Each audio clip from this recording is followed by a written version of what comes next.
जय श्री राधे कृष्ण दोस्तों, आप देख रहे हैं अपना YouTube चैनल भक्ति योग। जय श्री राधे कृष्ण। आप सबको सावन मास की हार्दिक शुभकामनाएं। भगवान शिव शंकर और माता पार्वती का आशीर्वाद आप सब पर बना रहे। तो आइए सुनते हैं सावन मास के महत्व का तीसरा अध्याय। एक बार प्रेम से बोलते हैं ओम नमो शिवाय, हर हर महादेव। श्रावण मास में की जाने वाली भगवान शिव की लक्ष्य पूजा का वर्णन। संत कुमार बोले, हे भगवान, आपने श्रावण मास का संक्षिप्त वर्णन किया है। हे स्वामी, इससे हमारी तृप्ति नहीं हो रही है, अतः आप कृपा करके विस्तार से वर्णन करें, जिसे सुनकर हे सुरेश्वर मैं कृतकृत्य हो जाऊंगा। ईश्वर बोले, हे योगेश, जो बुद्धिमान नक्त व्रत के द्वारा श्रावण मास को व्यतीत करता है। नक्त व्रत एक प्रकार का उपवास है, जिसे दिन में भोजन नहीं किया जाता, बल्कि सूर्यास्त के बाद रात्रि में भोजन किया जाता है, इसलिए इसे नक्त कहा जाता है। नक्त का अर्थ रात्रि होता है। इस व्रत में दिन भर उपवास रखने के बाद सूर्यास्त के बाद तारे दिखने पर भोजन किया जाता है। वह 12 महीनों में नक्त व्रत करने से फल का भागी होता है। नक्त व्रत में दिन की समाप्ति के पूर्व सन्यासियों के लिए एवं रात्रि में गृहस्थों के लिए भोजन का विधान है। उसमें सूर्यास्त के बाद की 3 घड़ियों को छोड़कर नक्त भोजन का समय होता है। सूर्य के अस्त होने के पश्चात 3 घड़ी संध्या काल होता है।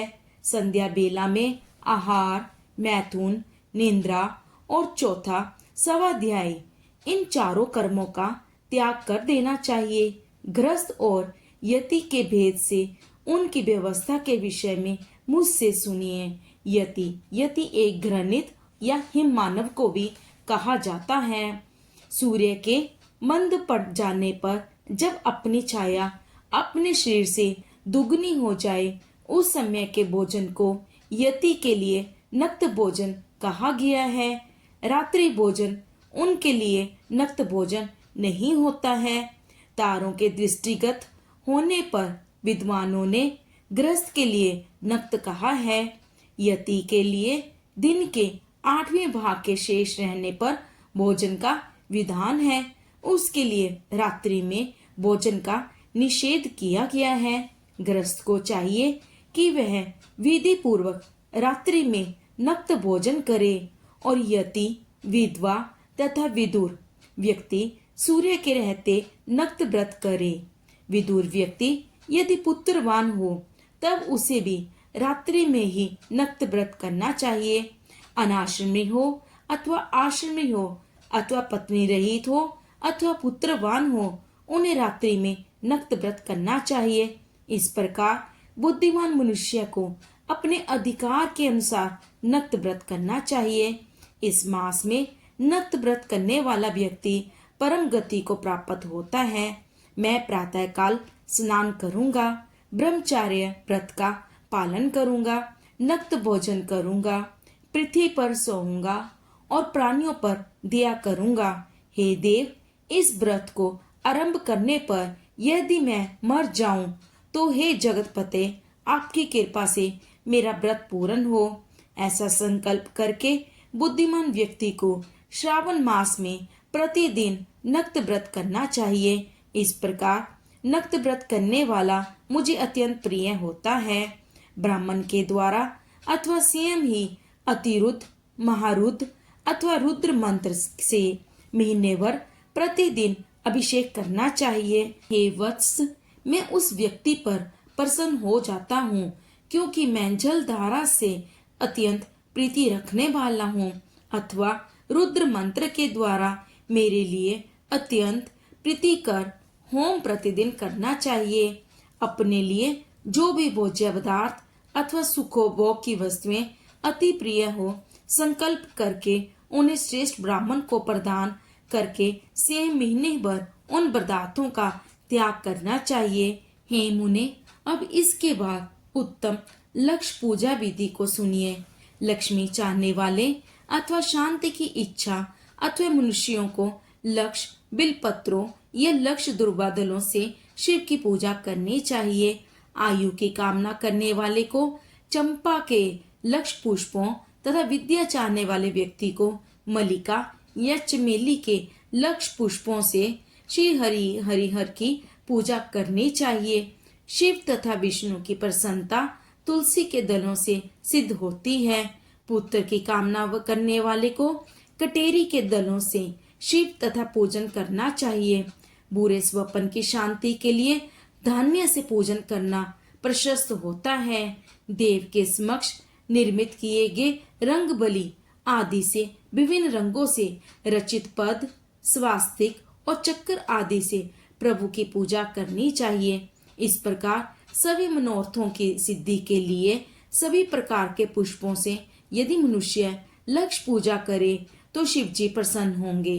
तत्पश्चात उद्यापन करना चाहिए, मंडप निर्माण करना चाहिए और मंडप के त्रिभाग परिमाण में वेदिका बनानी चाहिए। तदंतर पुण्यवाचन करके आचार्य का वर्ण करना चाहिए और उस मंडप में प्रविष्ट होकर गीत तथा बात के शब्दों और तीव्र वेदवाणी से रात्रि में जागरण करना चाहिए। वेदिका के ऊपर उत्तम लिंगोत्तवर्ध बनाना चाहिए और उसके बीच में चावलों से सुंदर कैलाश का निर्माण करना चाहिए। उसके ऊपर तांबे का अत्यंत चमकीला तथा पंचबल्लभ युक्त कलश स्थापित करना चाहिए। उसे रेशमी वस्त्र से विदिष्ट कर देना चाहिए। उसके ऊपर पार्वती पति शिव की सुवर्णमय प्रतिमा स्थापित करनी चाहिए। तत्पश्चात पंचामृत पूर्वक धूप दीप निवेद्य से उस प्रतिमा की पूजा करनी चाहिए और गीत वाद नृत्य तथा वेद शास्त्र तथा पुराणों के पाठ के द्वारा रात्रि में जागरण करना चाहिए। इसके बाद प्रातः काल भली भांति स्नान करके पवित्र हो जाना चाहिए और अपनी शाखा में निर्दिष्ट विधान के अनुसार वेदिका का निर्माण करना चाहिए। तदपश्चात मूल मंत्र से, गायत्री मंत्र से या शिव के सहस्त्र नामों के द्वारा तिल तथा घृत मिश्रित खीर से होम करना चाहिए अथवा जिस मंत्र से पूजा की गई है उसी से होम करके पूर्ण आहुति डालनी चाहिए।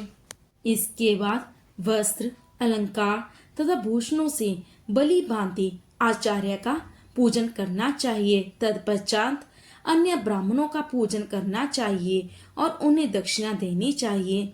जिस जिस वस्तु से उमापति शिव की लक्ष्य पूजा की हो उसका दान करना चाहिए। स्वर्णमय मूर्ति बनाकर शिव की पूजा करनी चाहिए।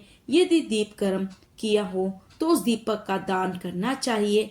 चांदी का दीपक और स्वर्ण की वृत्तिका अथवा बत्ती बनाकर उसे गो घृत से भरकर सभी कामनाओं और अर्थ की सिद्धि के लिए उसका दान करना चाहिए। इसके बाद प्रभु से क्षमा प्रार्थना करनी चाहिए और अंत में 100 ब्राह्मणों को भोजन कराना चाहिए।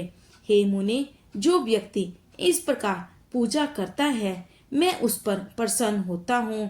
उसमें भी जो श्रावण मास में पूजा करता है उसका अनंत फल मिलता है। यदि आपके लिए अत्यंत प्रिय कोई वस्तु मुझे अर्पण करने के विचार से इस माह में कोई त्यागता है तो अब उसको फल सुनिए। इस लोक में तथा परलोक में उसकी प्राप्ति लाख गुना अधिक होती है। इस मास में रुद्राभिषेक करने वाला मनुष्य उसके पाठ की अक्षर संख्या से एक एक अक्षर के लिए करोड़ करोड़ वर्षों तक रुद्र लोक में प्रतिष्ठा प्राप्त करता है। पंचामृत का अभिषेक करने से मनुष्य अमरता प्राप्त करता है। इस मास में जो मनुष्य भूमि पर शयन करता है उसका फल भी मुझसे सुनिए। हे द्विजश्रेष्ठ, वह मनुष्य 9 प्रकारों के रत्नों से जड़ी हुई सुंदर वस्त्र से आच्छादित, बिछे हुए कोमल गद्दी से सुशोभित, देश तकिए से युक्त, रम्य स्त्रों से विभूषित, रतन निर्मित दीपों से मंडित तथा अत्यंत मृदु और गरुड़ाकर अथवा हाथी दांत की बनी हुई अथवा चंदन की बनी हुई उत्तम तथा शुभ शैया प्राप्त करता है। इस मास में ब्रह्मचर्य का पालन करने से वीर्य की दृढ़ पुष्टि होती है ओज बल, शरीर की दृढ़ता और जो धर्म के विषय में उपकारक होते हैं वह सब उसे प्राप्त हो जाता है। निष्काम ब्रह्मचर्य वृत्ति को साक्षात ब्रह्म प्राप्ति होती है और सकाम को स्वर्ग तथा सुंदर देवगणों की प्राप्ति होती है। इस मास में दिन रात अथवा केवल दिन में अथवा भोजन के समय मौन व्रत धारण करने वाला भी महान वक्ता हो जाता है। व्रत के अंत में घंटा और पुस्तक का दान करना चाहिए। मौन व्रत के महत्व से मनुष्य सभी शास्त्रों में कुशल तथा वेद वेदंगा से परागत हो जाता है तथा बुद्धि में बृहस्पति के समान हो जाता है। मौन धारण करने वाले का किसी से कलह नहीं होता है, अतः मौन व्रत अत्यंत उत्कृष्ट होता है। श्री स्कंद पुराण के अंतर्गत ईश्वर सनंत कुमार संवाद में श्रावण मास महत्या में नक्त व्रत, लक्ष्य पूजा, भूमि शयन, मौन व्रत आदि कथन नामक तीसरा अध्याय संपूर्ण हुआ। इस अध्याय को कहने और सुनने से मोक्ष की प्राप्ति होती है। भोलेनाथ आपकी कथा कहने और सुनने वाले और हुंकार बनने वाले सभी पर अपनी कृपा सदा बनाए रखते हैं। सावन मास का महत्व पढ़ने से भगवान शिव और माता पार्वती की कृपा प्राप्त होती है। इस कथा को सुनने से भक्तों की सभी मनोकामनाएं पूर्ण होती हैं और मोक्ष की प्राप्ति होती है और जीवन में सुख समृद्धि आती है। श्रावण मास में भगवान शिव की पूजा और कथा का पाठ करने से विशेष पुण्य मिलता है और भगवान शिव अपने भक्तों के सभी कष्टों को दूर करते हैं। प्रेम से बोलो हर हर महादेव। शिव शंकर भगवान की जय।